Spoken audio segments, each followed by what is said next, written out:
boa noite para todos e para todas, né? Estamos aqui dando início agora à nossa segunda edição do nosso projeto Quarta na Cacau, cujo grande objetivo, né, é trazer debates pertinentes ao nosso universo da comunicação, do design, e hoje, né, o nosso tema é direito autoral no audiovisual. Bem, eu sou a Lili Batista, né, professora e líder da Cacau, né? Hoje nós convidamos aqui para o nosso bate-papo a Elisângela Dias Menezes, né, a Elis.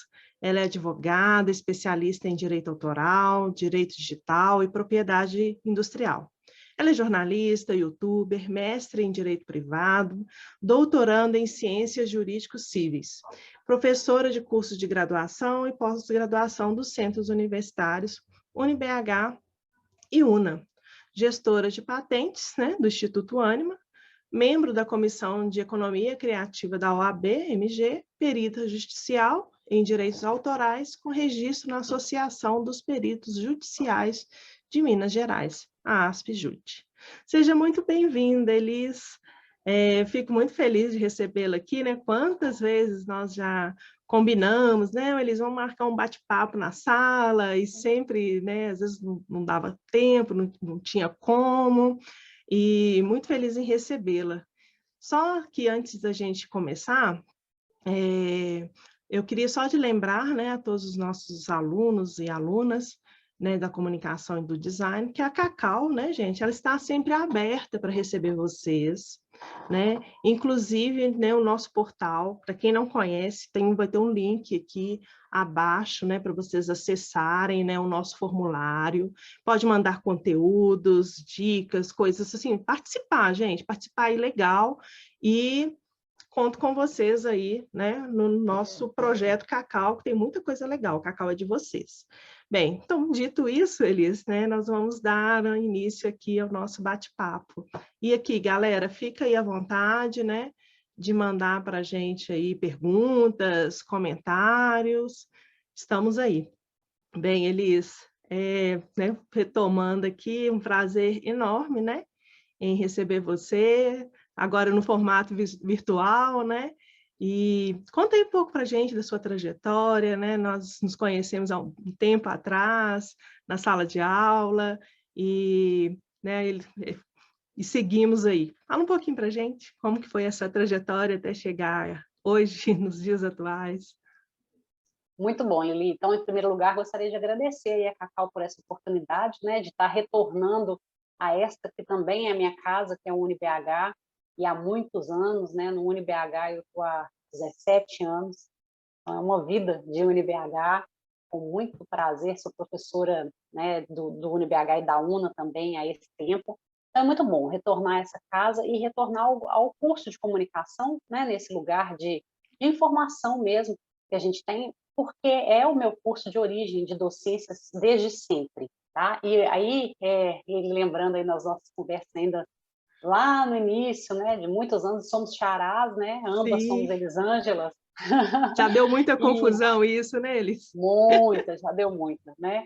E que, assim, a minha trajetória, ela me traz muito para esse lugar que eu estou aqui hoje com vocês, né?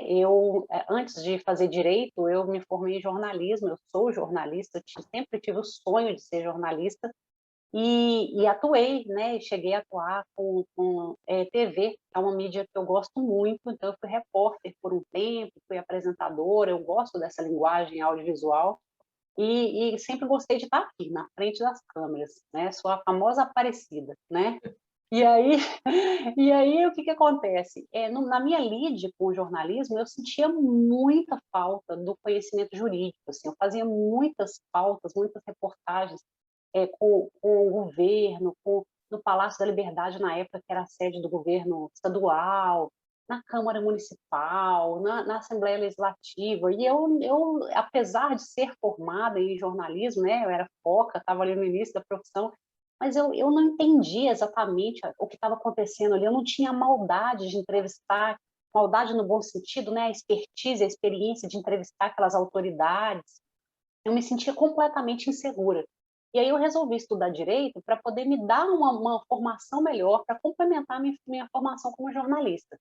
E aí, na faculdade de Direito, eu me apaixonei pela ciência do direito. Eu descobri que, para além toda essa pompa, né, desse tecnicismo que existe e que não deveria existir, porque o direito não é isso, né?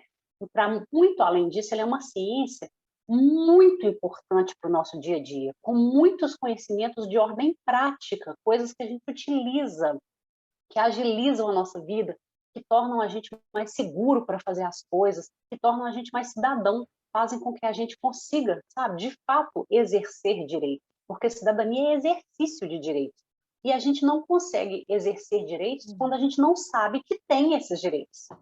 Verdade, né? Então, o que acontece? Aí eu agreguei o conhecimento jurídico, ainda fiquei um tempo no jornalismo, e aí sim fui ficando cada vez mais consciente do meu papel ali, né, na comunicação, até que surgiu um convite para migrar para o direito. Né? Então, eu conheci, na época, o editor da editora Del Rey, ele tinha um projeto editorial super legal de criar um departamento de comunicação.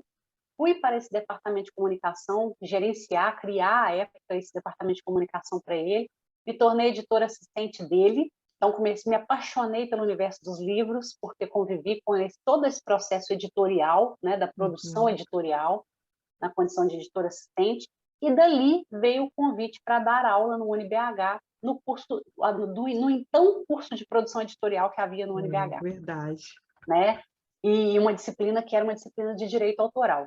Conheci os direitos autorais naturalmente, porque os livros, né, eles dependem da assinatura de um contrato de direito autoral com os autores. Dali me apaixonei pelo direito autoral e dele conheci o campo das marcas, das patentes, da propriedade intelectual como um todo, desenho industrial, e enfim.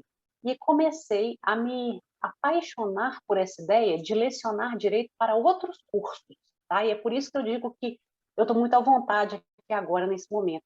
O que eu gosto de fazer, o que eu tomei para mim como bandeira, né, de vida mesmo, é simplificar o direito, é utilizar o conhecimento que eu tenho da técnica jornalista, da linguagem direta, acessível, simples, sabe, de falar de igual para igual e desmistificar, tornar o direito um conhecimento acessível, porque ele é, E é sabe, tão ele é. importante isso, né, Elis? Porque a gente, né, para o cidadão, para a pessoa que não tem esse acesso, ela coloca o direito num status, né, de é complicado, e quando, né, você traz isso, dá uma aliviada, né, tipo assim, nossa, é possível.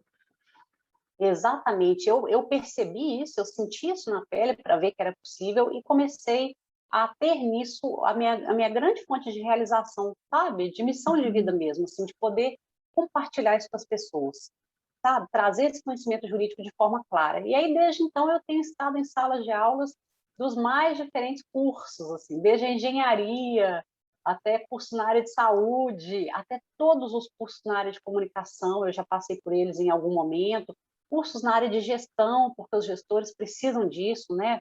Os Uhum. administradores, os contabilistas, os economistas, né? Então, todos precisam disso.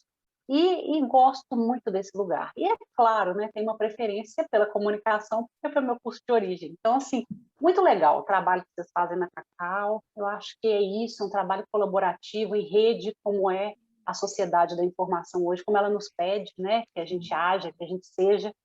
E que bom poder estar aqui falando um pouquinho de audiovisual, de direito autoral, e nesse ambiente aí né, de acolhimento, me sinto acolhida aqui, e de simplificação da linguagem, do discurso, para a gente transmitir o máximo de informação possível. Nossa, bom demais, Elis. Nós ficamos aí muito agradecidos, sim, por você ter aceito o nosso convite, né? E, e é isso mesmo, a gente quer ouvir você primeiro falar um pouco para nós aí sobre essa questão do direito autoral no audiovisual, né? Quão complexo, né, ele se torna aí nesse lugar, e a gente até já começou a conversar um pouquinho antes sobre, né, essa evolução, né, essa mudança de paradigma praticamente, né, o que era antes o direito autoral, quando era só analógico, digamos assim, e a evolução disso para o digital, né? A complexidade, né? Que a gente imagina, né? A maioria das pessoas não tem essa noção, né? Do que o audiovisual, essa relação com direitos. Queria que você falasse um pouco para nós sobre. Ó, então eu vou tentar fazer um breve resumo do direito autoral sobre o audiovisual clássico, tá? Porque eu acho que isso é Uhum. um ponto de partida muito importante, Sim. é uma coisa que poucas pessoas sabem, e aí a gente depois migra aí para o digital, tá? No audiovisual, a gente tem determinado por lei mesmo uma coautoria necessária, tá? O que é isso? A gente tem naturalmente toda obra audiovisual, seja ela média, longa, curta-metragem, em qualquer formato, etc., você tem 3 autores necessariamente para essa obra audiovisual, tá? O primeiro deles é o autor do argumento. E quando a gente fala argumento, a gente está falando da ideia. É diferente do roteiro. O roteiro já são as falas, né? Já é aquela ideia transformada em texto. Mas antes dessa ideia ser transformada em texto, você tem alguém que é o idealizador daquilo ali, que teve o argumento, que construiu aquela história, criou aquela história. Então, esse é considerado o autor do audiovisual todo. Você tem um segundo autor, que é o autor da trilha sonora, porque é aquele que colocou som nesse audiovisual. Afinal de contas, é audiovisual, né? E você tem um terceiro autor do filme como um todo, que é o diretor, porque o diretor é o sujeito que pega o argumento, é uma ideia, pega uma trilha sonora e transforma aquilo num formato audiovisual. Dirige, né? Então, esses 3, tá? Eles são considerados autores do audiovisual como um todo. E para que qualquer produção aconteça, eles precisam ceder os direitos autorais sobre o filme para o seu realizador, tá? Que vai ser a pessoa que vai investir economicamente no filme, que vai efetivamente pagar pela produção e que vai ser o titular de direitos patrimoniais sobre esse filme. Então, essa titularidade de direitos patrimoniais é o direito de explorar aquele filme no mercado, né? Ou seja, de ganhar dinheiro, de exibir nas salas de cinema, nos festivais, na internet, né? Via Uhum. streaming, etc. Então, você tem, na verdade, alguém que paga por essa produção, né? E que fica Uhum. com esses direitos. Isso é o direito autoral clássico, tá? Daqui a pouquinho a gente pode falar um pouquinho dos novos formatos de produção em que esses papéis se misturam um pouco. Mas é preciso que a gente entenda a base para depois a gente fazer as variações, né? Além desses 3, que são autores do filme como um todo, e do realizador, tá? Que muitas vezes a gente chama de produtor do filme, tá? A produtora, ou o produtor geral do filme, ou realizador, tá? É diferente da produção executiva, né? Em geral, Sim. é uma função ali um pouco mais técnica, de organização, Sim. etc., né? Mas, além desses papéis, você tem várias outras pessoas que contribuem para que o filme, contribuem intelectualmente para que o filme aconteça. Você tem diretor de fotografia, você tem cenógrafo, você tem figurinista, muitas vezes você tem diretor de arte, né? Sim. E muitas vezes você tem maquiador, que às vezes faz toda a diferença. Essas pessoas também têm direitos autorais, mas apenas sobre a contribuição que elas dão ao filme. Então, para que esse realizador possa efetivamente reunir todos os direitos na mão dele, ser dono do filme, ele também vai ter que fazer um contrato com cada uma dessas pessoas, em que essas pessoas vão ceder os direitos autorais para esse realizador, tá? Até que ele concentre tudo isso nas mãos dele. Os direitos sobre o filme como um todo e os direitos sobre a participação intelectual de cada pessoa. Ok? Então é complexo pela sua É. própria natureza. É diferente de uma música que às vezes você tem um criador para a letra e melodia, ele é dono da música sozinho e Uhum. tudo que precisar fazer essa música vai ter que pedir para ele, pronto, tá? O Resolvido, audiovisual né? não. O audiovisual você tem uma produção que ela é complexa porque a autoria é bem dividida ali, né? Você tem várias pessoas, várias figuras aí dentro desse cenário. Ok? Então, é um direito, Lili, que a gente resolve de maneira totalmente contratual. Tem que fazer documentos com todas essas pessoas. Então, para quem está na faculdade, está aprendendo a fazer audiovisual, não pode esquecer disso. Não Uhum. pode fazer as coisas só verbalmente, não pode ficar só no combinado, não pode misturar, sabe, o profissional com o pessoal. Não pode fazer assim meia boca, mas aí eu consegui um amigo e ele me cedeu um lugar que eu fiz de lá a minha locação, tá? Mas não, aquilo mesmo que não seja remunerado, não seja, mas existe ali, né, uma locação mesmo, está acontecendo uma locação. Então Sim. tem que registrar aquilo, sabe? Porque depois esse audiovisual ganha um prêmio, né?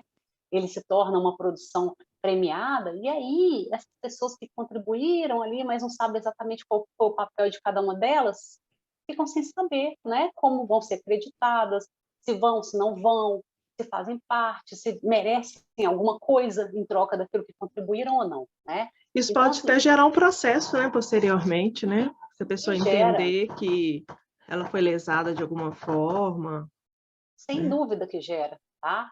Então, assim, quando teve um maquiador, e o maquiador era meu amigo, minha amiga, eu achei que não precisava fazer contrato. Mas aí o filme vai lá, vai para o mercado e estoura, e o que se destaca é a maquiagem. Pronto, você tem um problema ali, né? Uhum. Porque aquela pessoa, de fato, ela tem a participação dela. E eu estou destacando a maquiagem em especial porque é uma área super polêmica, tá? Ao mesmo tempo que você tem maquiagens que não têm um papel muito expressivo sob o ponto de vista artístico, você tem outras maquiagens que são a alma do filme, a alma, Sim. né? Pensa numa maquiagem, por exemplo, de monstros, né? De caracterização de monstros, ou caracterização de emagrecimento, ou de quando a pessoa engorda, né? É, Vamos dar um exemplo lá do Ed Murphy lá sim, né? Naquele filme lá, o Professor Aloprado, né? Acho que é esse que sim, ele é fica, professor Aloprar. E que ela ele é a base, né? O personagem passa por aquilo, ou seja, se não tem maquiagem, não tem isso filme, né? não tem. Então, naquele caso, por exemplo, o maquiador, ele é tudo no filme, ele é tudo, né? Então, assim, tem que ter contrato de cessão de direito autoral, senão ninguém pode vender esse filme no mercado, pode exibir, pode explorar sem a autorização dele, né? Então, assim, cada produção é única e cada uma dessas relações precisa estar bem regulamentada, tá? O que aconteceu ao longo do tempo? O que aconteceu é que numa sociedade mais da informação, em que hoje é difícil você ter grana para produzir nessa estrutura de uma produtora, né? Um estúdio, etc., as produções começaram a ser mais compartilhadas. Então, as pessoas começaram a assinar um documento que se chama, para criar os chamados coletivos, você já deve ter ouvido falar nisso, Sim. né? Um documento de coautoria e de coexecução, de coprodução dessas obras audiovisuais, tá? Então, isso como é que funciona? É um contrato de parceria de livre redação, né, de direito civil, em que cada um daqueles que estão contratando assume um papel dentro daquele empreendimento cultural que vai ser o filme, tá? E aí cada um deles assume responsabilidades e assume com isso uma parcela de lucros caso a obra venha a realmente faturar, tá? Então é um empreendimento mútuo, é assim que a gente chama juridicamente, uma parceria, tá? E aí essas funções às vezes se misturam um pouco, porque aí aqueles que são os titulares de direitos autorais também se tornam os realizadores, Uhum. né? Mas ainda assim, cada um tem o seu papel autoral muito bem definido dentro do filme, e pode acumular mais de um papel, mas vai estar lá, né? Ah, eu sou roteirista e diretor, ah, eu sou ator e sou, sei lá, cenógrafo, mas tem que estar tudo definido lá, né? E eles também vão fazer esse papel de realizadores, porque vão estar também trabalhando nos bastidores, né? Vão estar trabalhando na prospecção, vão estar trabalhando nessa parte de marketing, de divulgação, porque muitas vezes não tem grana para fazer isso tudo Na terceirizado, maioria né? das vezes. Na maioria das vezes. Então a gente põe a cara para bater e faz tudo junto, né? E aí a assessoria jurídica está sempre acompanhando esse processo exatamente para ajudar, né? Fala, olha, tudo bem, então é um empreendimento mútuo, vamos colocar isso no contrato. Por quê? Porque as pessoas brigam, se desentendem, mudam de opinião, né? E se você já tem Uhum. uma obra em curso, você já tem ali um serzinho cultural, né, que tem vida própria e que precisa sobreviver aos divórcios, né, que acontecem entre parceiros profissionais ao longo do projeto. Então, a gente precisa proteger, né, essas criações. Então, a gente põe tudo no papel direitinho, regulamenta o papel de cada um e vai fazendo a produção e fazendo os contratos com todo mundo que tem participação de modo a garantir, né, a existência pacífica, né, e feliz dessa produção audiovisual. É mais É, ou menos isso. é isso aí, faz parte, né?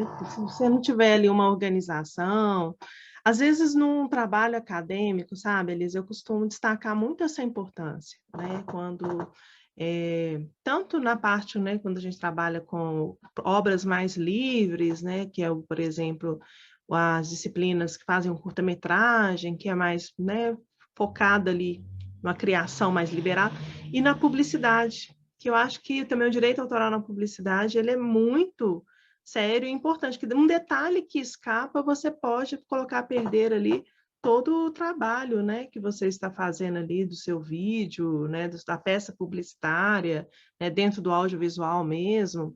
Existem aqueles cases, né, mais anteriores, que aparecia um pedaço da perna da pessoa e ela reconhecia, aquilo já dava uma série de problemas jurídicos. Então, esse assunto eu acho de extrema relevância, né? E na comunicação também, né? Além da produção mais livre, mais criativa do cinema, do audiovisual, mas dentro da própria comunicação, né? Da própria publicidade aí.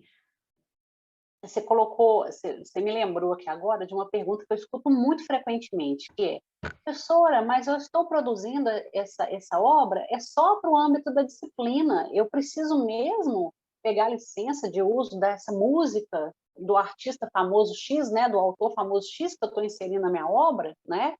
E aí eu respondo o seguinte: atualmente você precisa, sabe por quê? Porque a lei autoral, ela até permite que você utilize música no ambiente acadêmico sem pedir. Mas a questão é o seguinte: o que é ambiente acadêmico? A lei é lá da década de 80.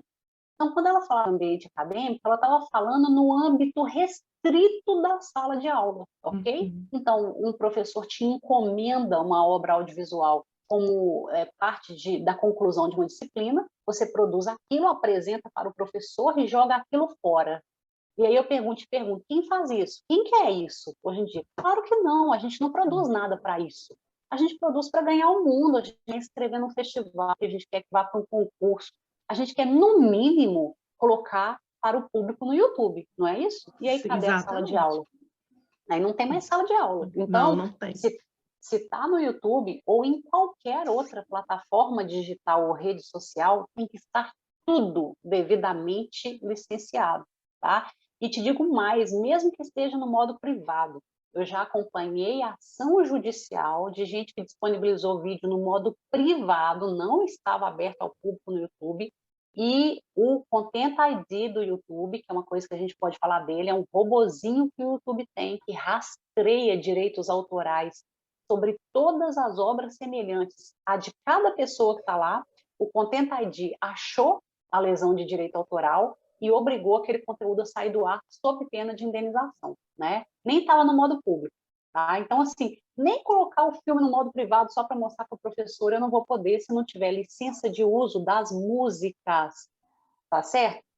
Se não tiver preocupação de não veicular marca de ninguém dentro desse filme sem autorização, né? Ou seja, se não tiver preocupação em estar todo mundo com os conteúdos devidamente licenciados ali, os autores todos terem cedido, porque se não tiver cedido, isso vai acabar batendo com alguma coisa de outro autor, né? Que aquelas imagens que estão sendo utilizadas sejam todas imagens licenciadas, né? Mesmo que acontece muitas vezes o que a gente chama de exibição incidental, né? Direito autoral incidental. Então, dentro de um audiovisual aparece uma TV ligada com uma parte de outro filme. E aí? Uai, aí que se eu consigo identificar o outro filme ali dentro, eu Pode, vou ter que então. pedir autorização. Por quê? Porque, ué, aconteceu, né? Quem está assistindo está identificando que lá na minha obra audiovisual a pessoa está assistindo e o vento levou. Está assistindo e o vento levou, eu sei que é, e aí? Tá entendendo? É, Então, assim, tem que responder por aquilo, né? tem que E, responder por aquilo, sabe? e em- Então, Lili, isso é um convite à criatividade. É dizer assim, ó, apesar da gente estar no momento em que a reprodutibilidade das coisas é quase que na velocidade da luz, eu consigo pegar o que eu quiser na internet, de qualquer parte do mundo, e colocar na minha obra, nunca se valorizou tanto a própria autoria. Porque quando eu produzo, é meu. Ninguém nunca vai poder reivindicar autoria sobre aquilo, porque fui eu que fiz. Quando eu uso coisas dos outros, eu estou com risco, a não ser que esteja devidamente licenciado. E esse assunto, né, você tocou aí num assunto tão importante que a gente precisa realmente falar um pouco sobre ele, né, porque tem tanto o YouTube, né, que a gente trabalha aí, é uma plataforma que as imagens, elas estão, né, o tempo todo sendo manipuladas, né, e as pessoas acham que muitas vezes que a internet é o espaço livre, né, eu posso postar o que eu quiser, mixar meu vídeo, remixar e produzir ali um novo produto. O TikTok também chegou aí, né, com essa mesma questão do trabalho, né, relacionado com audiovisual, muita produção de vídeos e tudo, e a gente entende que se compreende muito pouco, né, sobre esse lugar do direito autoral nesses espaços. Queria que você falasse um pouco para a gente sobre isso, Liz. Então, nós estamos vivendo um momento, né, em que as grandes vitrines, os grandes exibidores do audiovisual se tornaram as plataformas digitais e as redes sociais, né? Então, assim, já no passado já foram as salas de cinema, né? Já foram os DVDs, né? Os Blu-rays e até as fitas VHS que não são da época de nenhum de vocês, mas eu e Vivi conhecemos. Eu Com conheço. certeza. Eu Ufa, me também. salvou, né? Achei que era só eu. Não. Então, assim, eu pegava um vídeo, né? Vídeo lá na locadora para devolução, rebobinava a fita para devolver, né? Fiz isso na minha adolescência muito. Adorava. Pegava 8, 10 filmes de uma vez. E podia devolver sem rebobinar, não, senão você tinha que pagar Não, multa, né? pagava multa, exatamente, né? Então, hoje o pessoal nem deve saber o que é rebobinar, né? Uma fita de vídeo, Não. porque, Vídeo né? cassete já tem acho que lá na casa da minha avó. Pois é, isso é o mais analógico do analógico possível, né, para audiovisual. Mas, enfim, a coisa mudou. Então, hoje, as plataformas digitais, as redes sociais, elas são os grandes exibidores de obras audiovisuais, né? Por meio de uma nova maneira de distribuir conteúdo audiovisual, que é o streaming. Então, o streaming, essa palavra que vem do inglês, né, e que significa exatamente distribuição, essa coisa do tornar público, né, de forma abrangente, se encaixa muito como uma nova mídia aí de distribuição, não só de audiovisual, como também de conteúdo musical, de áudio, né, os podcasts, enfim, de textos, mas cai como uma luva aí para o audiovisual. E o cenário que a gente tem, Lili, é o seguinte: cada uma dessas plataformas tem uma política de direitos autorais diferente, tá? Então, cada uma dessas redes vem aprimorando as suas formas de distribuição e também de fiscalização do conteúdo autoral que está ali dentro daquela respectiva plataforma, né? Então, a gente tem aí o precursor em matéria de audiovisual, a gente tem o YouTube como um precursor nisso aí, porque só com o ECAD sobre conteúdo de música, ele travou uma luta de 5 anos para que houvesse arrecadação de direito autoral musical. Na verdade, o ECAD travou essa luta, né, com o YouTube durante 5 anos para conseguir que o YouTube pagasse direito autoral musical sobre música mesmo nas produções audiovisuais. Então, você tem... E o ECAD venceu, né? Então, existe hoje arrecadação de direito autoral musical sobre conteúdo audiovisual no YouTube, né? Mas você tem aí várias plataformas, e você citou uma aí, que é o TikTok, que é um grande desafio para o direito autoral. Talvez seja aí a plataforma de nível mundial, né, com essa abrangência mundial, que represente mais desafio. Por quê? Porque ali a postagem é muito livre, né? Existem ferramentas que possibilitam que você faça releituras de outros vídeos, que você, Sim. né? Existe uma liberdade de expressão, às vezes até exagerada, né? E eu digo, aí eu já estou dando uma impressão pessoal, mas eu acho que muita coisa ali é de mau gosto, acho que é ofensiva, sabe? Eu acho que ultrapassa até os próprios limites, assim, dos direitos humanos, do respeito à Uhum. diversidade, sabe? Então, assim, é uma crítica minha, tá? Mas eu acho mesmo, Não é mais e estudado. eu acho que tem muito pouco controle ainda sobre esse conteúdo.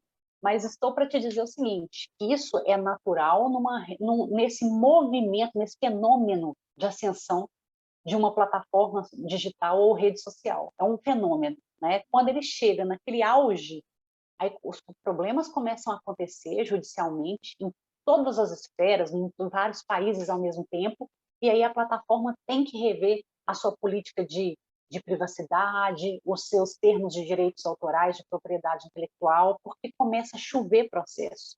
Então, aconteceu isso com o YouTube, acontece isso com todas as mídias da Google. A Google sofre processo o tempo todo. O Facebook, o Instagram, né, que são um grupo só, e o WhatsApp, sofrem o tempo todo processos em função disso. O WhatsApp já foi tirado do ar 2 vezes, né, nacionalmente no Brasil, em função disso, de processos judiciais, ordens judiciais por essa questão da criptografia das mensagens, né, que foi violada. Então, enfim, a gente tem uma série de cases para falar sobre isso, de como que essas plataformas, ao longo do seu desenvolvimento, vão tendo que se adaptar, tá? Porque as regras jurídicas que valem no meio físico valem para a internet. Todos os crimes que acontecem no meio físico também acontecem na internet. Então, eu tenho estelionato, que é ludibriar alguém. E se esse ludibriar alguém acontece pela internet, é estelionato, do mesmo jeito, né? E além dos crimes normais se aplicarem à internet, você tem os crimes digitais, os crimes cibernéticos. Já tem lei para isso, né? E você tem como identificar, tá? Porque antigamente você não tinha muito como identificar. Hoje você tem várias maneiras de rastrear essa pessoa, e se você ainda assim não consegue, você sempre pode responsabilizar aquela plataforma. Você pode corresponsabilizar a plataforma que veiculou aquele conteúdo, obrigá-la a pagar a indenização e tirar o conteúdo do ar, né? E ainda pode produzir prova. Hoje você tem um sistema da ata notarial que vários cartórios fazem, em que você vai lá e o cartório relata que aquele conteúdo está no ar naquela hora em determinada plataforma digital. O tabelião lavra lá uma ata dizendo que aquilo ali é verdade. E mesmo que amanhã esse conteúdo não estiver mais no ar, não tem problema. Você pode processar, porque tem uma ata feita no cartório dizendo que naquele dia estava no ar. Entende? Então, assim, a gente está tendo muitas conquistas no direito para poder efetivamente fazer o direito valer na internet, sim. Então, eu te digo assim... Precisa, né? Precisa. Super. Então, eu te digo assim, a plataforma que ainda é tão livre, igual o TikTok, é porque ela é mais recente. Ela ainda está nesse fenômeno de ascensão, mas vai chegar um momento para ela, sabe? De se regulamentar. Não tem jeito. Não tem jeito. Acaba que chega, né? Tudo tem sua hora. E aquele conceito, né, de internet, terra de ninguém, isso já está mudando, né, Elisa? Acho que esses últimos anos aí, acho que as pessoas estão entendendo que existem leis e que não é bem assim, né, que a coisa flui, E que a olha, coisa mudou. e eu vou te contar uma coisa, eu que atuo nesse meio todos os dias, mas não é um, não são 2, nem 3, são dezenas, centenas de processos judiciais diariamente por violações de coisas na internet que as pessoas nem imaginam. Desde coisas gravíssimas que a gente nunca vai imaginar ver, como aqueles plágios descarados, assim, sabe? De pessoas que simplesmente vão lá, pegam a obra da outra, dá aquela modificação, aquela modificadinha padrão, assim, só para disfarçar, e isso faz parte da ideia de plágio, e põe o seu nome, tá? E põe no ar, da forma mais descarada, até coisas que são relativamente simples, que ninguém pensaria que causaria problema, tá? Há pouco tempo eu atendi um caso assim de uma pessoa, de pessoas de bem que utilizaram uma imagem do Google Images, tá? Uma imagem num blog pessoal, assim, sem nenhum objetivo comercial, nada, sabe? Usaram assim tipo para ilustrar uma postagem do blog, um blog meio que diário, assim, nada demais. E o autor da imagem do Google Images se sentiu super, mega ofendido. Não tinha nenhum crédito lá, eles nem tinham como dar o crédito, porque não tinha crédito no Google Images, tá? Mas ele se sentiu super ofendido e porque queria indenização, porque a imagem dele foi usada sem autorização, isso viola o direito de autor. Então, entende? Assim, a gente tem problemas de várias dimensões aí que ocorrem por esse uso muitas vezes, né, de má fé, e outras vezes por desconhecimento mesmo, sabe? Por essa lenda aí da internet ser uma terra de ninguém, né, uma terra de livre acesso a tudo, uma terra de anonimato, né? Por essa lenda aí. Então, muitas dessas lesões acontecem também, né? E desses problemas jurídicos. É complicado, né? Imagina a quantidade de situações, né, diversas aí que deve acontecer no dia a dia, né, de detalhes a coisas bem difíceis, né? Porque às vezes as pessoas realmente elas não têm esse desconhecimento, né? E a gente vê, Elis, por exemplo, a importância, né? Eu queria até você falar um pouquinho para a gente da importância da disciplina, né? De ter nos cursos, principalmente da comunicação, do design, disciplinas voltadas para o direito autoral, né? Para poder, nesse aluno, ele já embutir, que os professores fazem esse trabalho, né? De não, gente, não dá, vocês precisam identificar, ter autorização, vocês não podem usar, mas mesmo assim nós vamos ver vários alunos ainda com dificuldade de entender, né? E eu queria que você falasse um pouco para a gente sobre essa importância, né, enquanto elemento de fundamento formador mesmo, né, para o profissional da comunicação. Pois é, Lili, eu acho super importante pelo seguinte, porque a gente não traz essa bagagem jurídica, né? A gente vive num estado, né, de direito que nos obriga ao cumprimento das leis, nos cobra esse cumprimento, mas não nos forma para isso. A gente cresce e amadurece pensando que o direito é uma coisa externa a nós e que quando eu precisar dele na minha vida, eu contrato um advogado, ele resolve o meu problema. Mas, na verdade, o direito está presente em tudo que a gente faz. Tudo que a gente faz porque tem uma lei que obriga a fazer. Eu atravesso na faixa de pedestre, não é porque eu sou um bom cidadão, não, é porque tem um código de trânsito que fala que ali é o lugar que está destinado a mim, tem uma lei me obrigando àquilo, né? Eu vou no supermercado, compro um produto, esse produto está estragado, eu vou lá e o que o gerente faz? Troca na hora. E por que ele troca? Porque ele é bonzinho? Não, porque tem direito do consumidor obrigando ele a trocar. Então, as leis estão por trás das nossas ações sociais, só que a gente cumpre meio que por intuição. Ah, todo mundo faz assim, então também vou fazer igual. E eu não sei que eu tenho uma lei por trás, né, determinando aquela conduta. Então, no nosso fazer da comunicação, nós também seguimos as leis um pouco por intuição, sabe?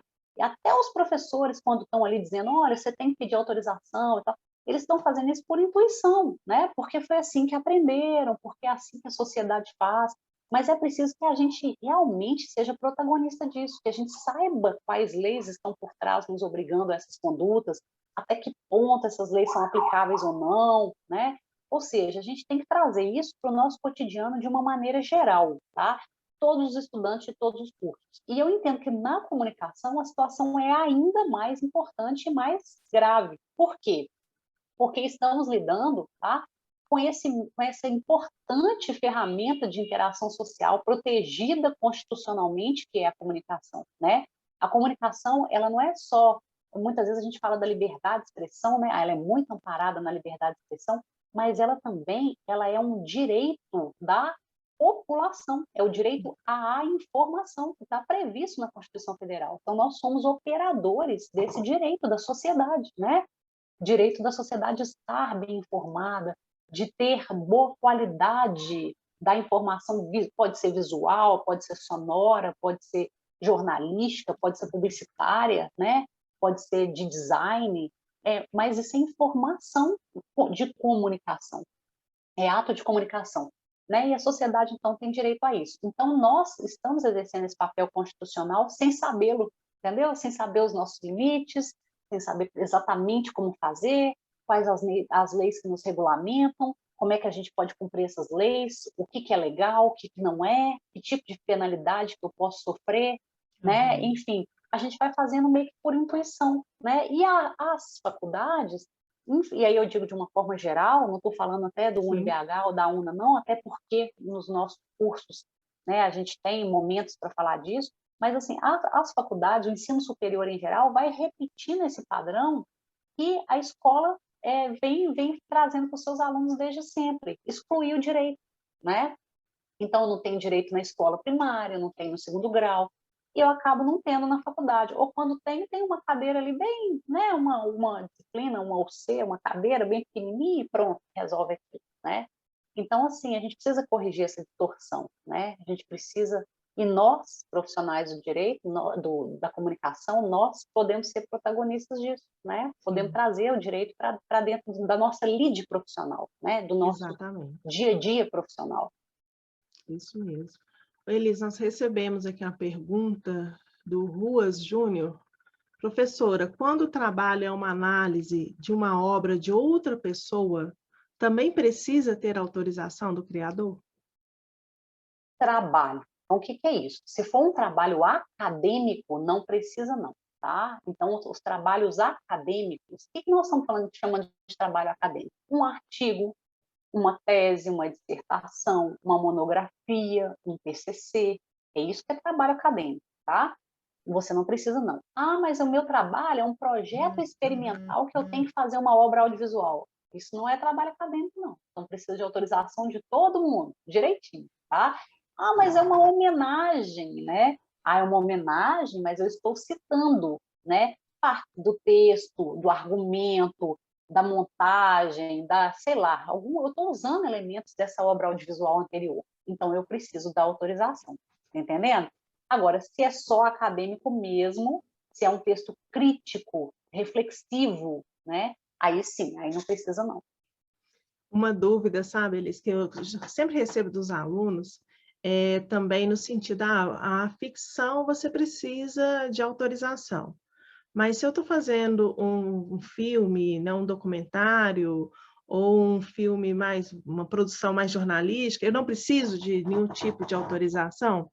Essa pergunta, ela, às vezes, ela é recorrente, né? A ficção precisa, mas se eu fizer um documentário, eu já não preciso, né? Como que a gente pode avaliar essa diferença entre uma produção ficcional e uma documental, ou até mesmo jornalística? É assim, esses limites são muito, muito tênues, sabe? São muito tênues. Você não tem, assim, sob o ponto de vista do direito, muito claramente, não, você não tem delimitado na lei de um modo muito claro o que é preciso pedir autorização ou não. O que o direito permite, a lei autoral permite, é você reproduzir, tá? Notícias, informações que estão circulando. Você pode, de fontes oficiais, fontes seguras, né? Enfim, fatos noticiados na imprensa podem ser repetidos, republicados, sem autorização. Por quê? Porque entende-se que é o direito da sociedade estar bem informada. Ok? Uhum. Basicamente é isso.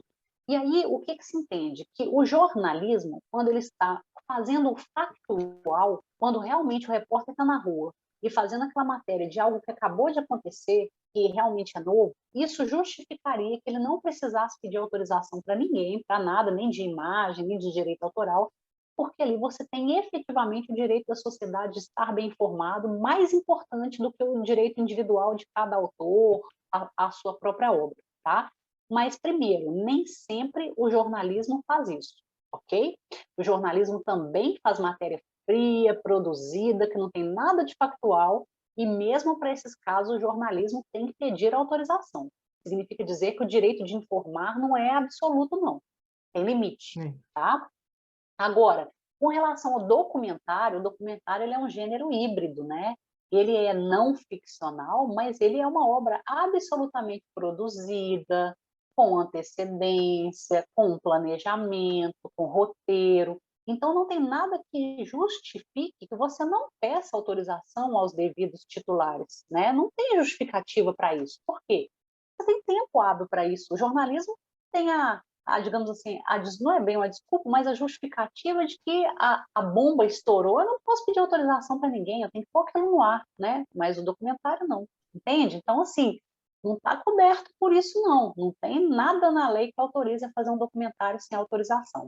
A gente tem uma questão relacionada às biografias, especificamente biografias, que tem um paralelo com esse debate que a gente está fazendo, que é bem interessante, que é, então, quando alguém redige um livro, né, ou pode ser um filme também, né, biográfico, e que lança aquilo sem autorização do biografado, né? Aí nós estamos falando de direito de imagem, não é de direito autoral, é o direito da pessoa sobre a aparência dela e sobre a vida dela, as informações sobre a vida dela, né?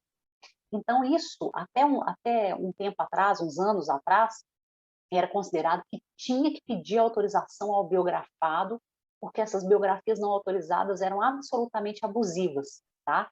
Aí essa questão chegou ao STF em 2015, e o STF se posicionou de maneira contrária, até surpreendendo a todos. Então, o STF disse que a partir daquela data, as biografias não autorizadas elas poderiam ocorrer e caso o autor biografado se sentisse ofendido com aquilo que está constando ali na biografia, aí ele pediria aí ele entraria com a ação, né, judicial, ingressaria com a ação judicial de dano moral, dano patrimonial, pediria na justiça, né, a suspensão daquela obra.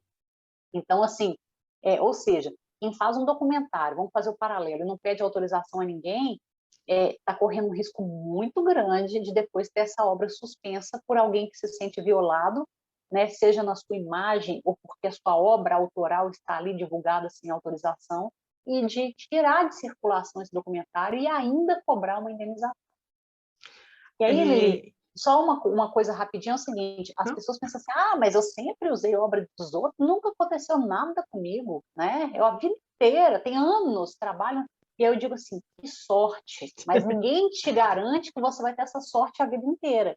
E o problema é que quando dá errado, basta que dê errado uma vez, porque a indenização pode ser uma indenização de 50 mil reais, de 100 mil reais, de 200 mil reais, que vai inviabilizar o exercício da sua profissão por uns anos. Então, assim, entende? Eu faço esse alerta porque as pessoas levam isso de uma maneira muito descompromissada. Não, isso não acontece. Acontece.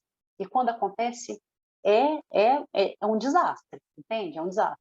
O prejuízo pode ser muito grande, né? A pessoa Sim. não perde nada em buscar seguir, né, o correto, as leis e tudo. Porque essa conversa, Exatamente. nunca aconteceu, não vai dar nada, não, né? Pois é. E dentro desse aspecto, tem aquela coisa da pessoa, pede a autorização no final do vídeo, a pessoa declarando, eu libero a minha imagem, dou autorização para o uso da minha fala. É válido, Elisa, esse tipo de...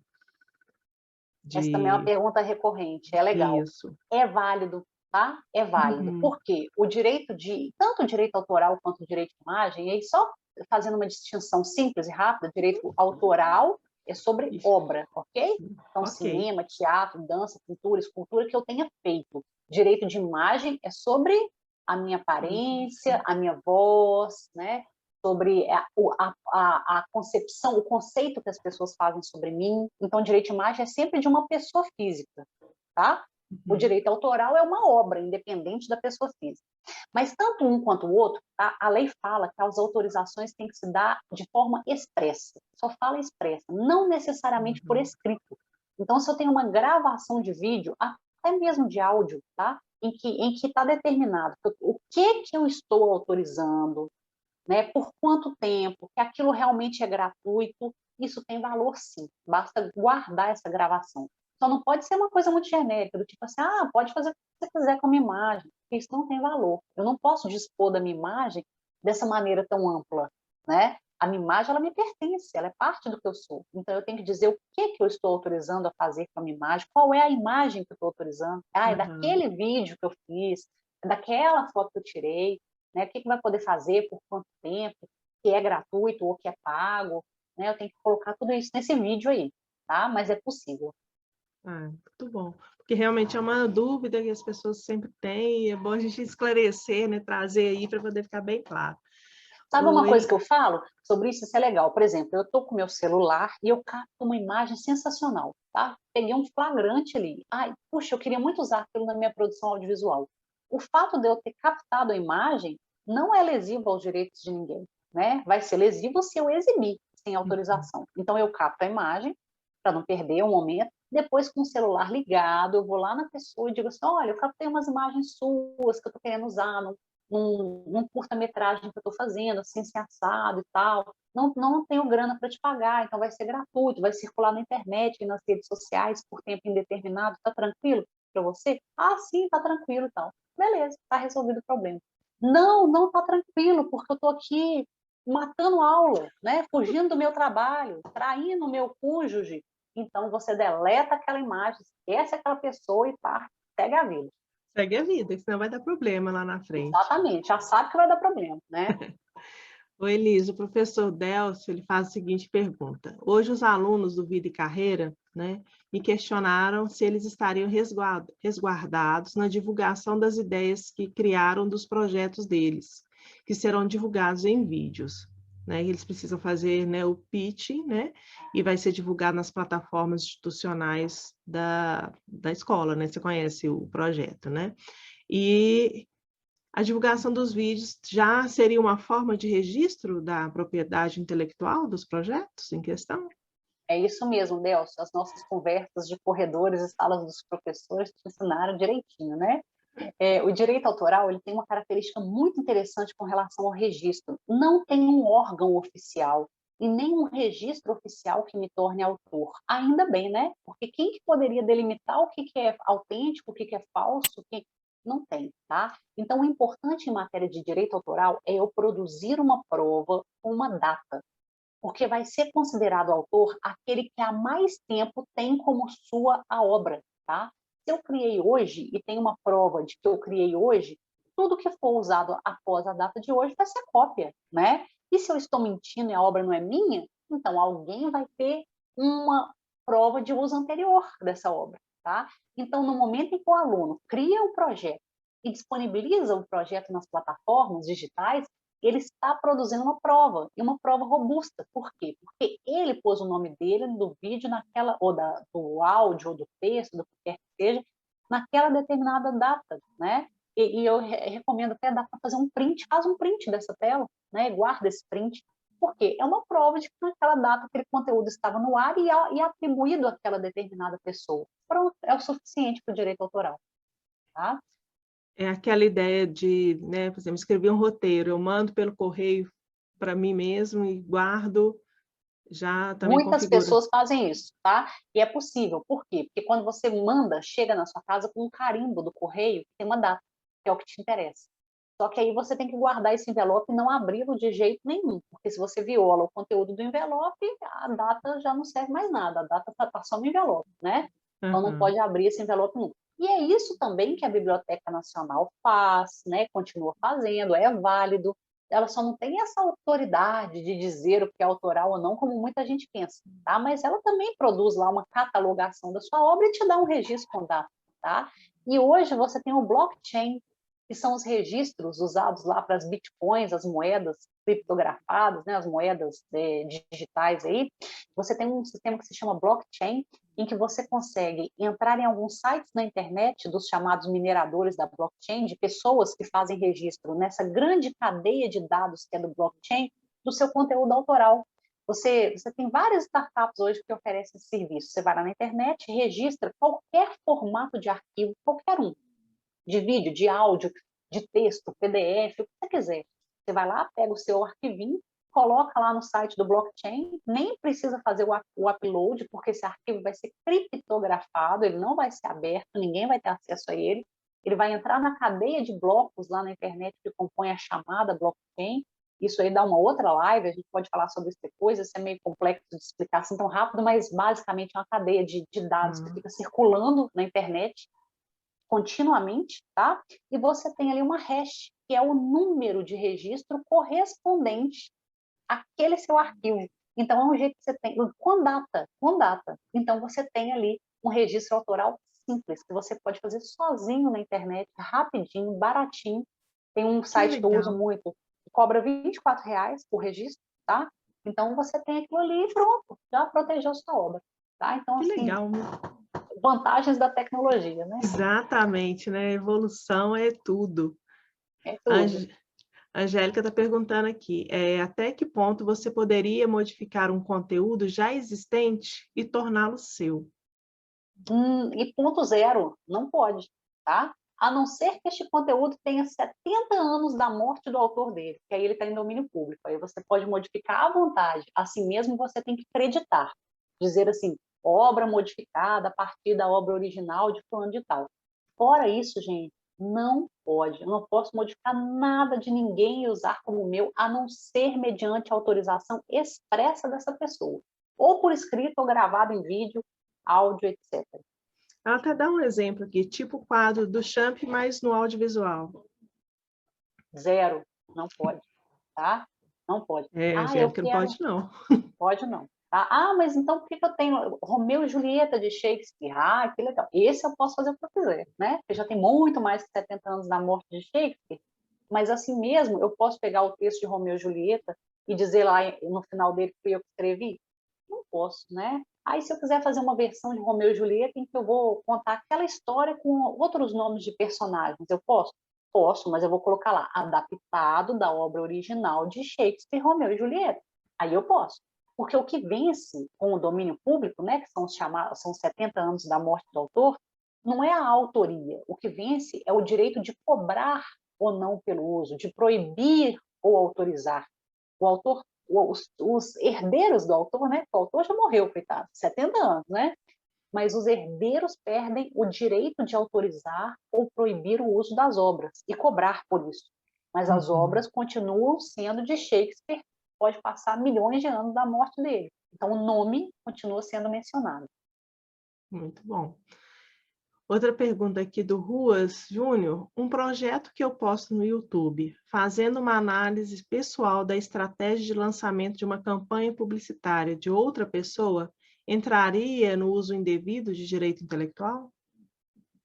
Sim, e certamente vai dar problema. Sabe por quê? Porque você está falando de você está analisando uma campanha publicitária de outra pessoa, né? Principalmente se você for fazer uma análise crítica que for apontar aspectos pejorativos, né? Até que se você for fazer uma análise, digamos assim, que vai exaltar os pontos, um estudo de caso positivo, talvez os autores da campanha original não se incomodem. Mas, se tiver um tom de crítica, é muito possível. E aí, por que eu te digo isso? Porque se você fosse fazer isso lá na sua faculdade, na sua tese, na sua monografia, no seu TCC, não teria problema nenhum, mas você está usando o YouTube, que é uma plataforma digital, onde não tem ensaio, não tem trabalho acadêmico, não tem finalidade acadêmica, não tem nada disso, não. Lá no YouTube é money, é isso que conta lá, entendeu? É dinheiro, assim, não pode usar conteúdo de outros e ponto, não tem uma regra assim, mas se for para a faculdade, e tal, não, mas eu só falei coisas positivas, falou coisas positivas, mas usou, mencionou, utilizou um trecho do conteúdo concreto daquela obra. Então, já vai ser rastreado pelo Content ID, que é o robozinho que o YouTube tem, e o autor lá da publicidade original vai receber uma mensagem, olha, tem um site, tem um canal lá, ó, X, que está usando um trecho da sua publicidade. Você pode reivindicar a autoria, e se ele não tirar, você pode pedir indenização. Entende? Isso é automático, gente. É um algoritmo que faz isso. Imagina só. Uma Não está mais na inteligência, né? mão. É uma inteligência artificial. O autor não precisa mover uma palha para isso.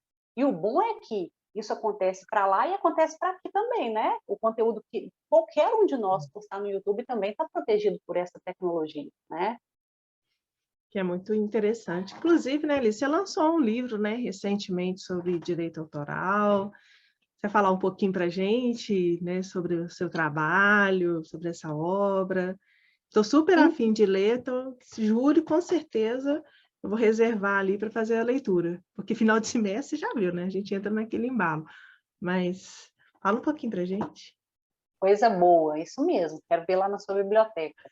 Então é o seguinte, gente, o livro se chama Curso de Direito Autoral, e, na verdade, a primeira edição desse livro saiu em 2007, tá? Então ele é um livro já consolidado no mercado, assim, foi até feita uma edição bem grande, assim, né? Era um momento bem mais analógico do que o atual, não tinha e-book, e aí a edição se esgotou, e esse ano eu lancei, né, agora recentemente, em maio, eu lancei, agora ainda no mês de maio, eu lancei a segunda edição desse livro, que teve uma atualização com relação a esse direito digital. Então, ele se chama Curso de Direito Autoral do Clássico ao Digital. Eu mantive toda aquela estrutura do direito autoral clássico, que não pode ser desconsiderada, porque a lei é a mesma desde 1998, a lei não mudou. O que mudou foi a forma da gente interpretar a lei com essas novas aplicações que surgiram, né, com a era digital, tá?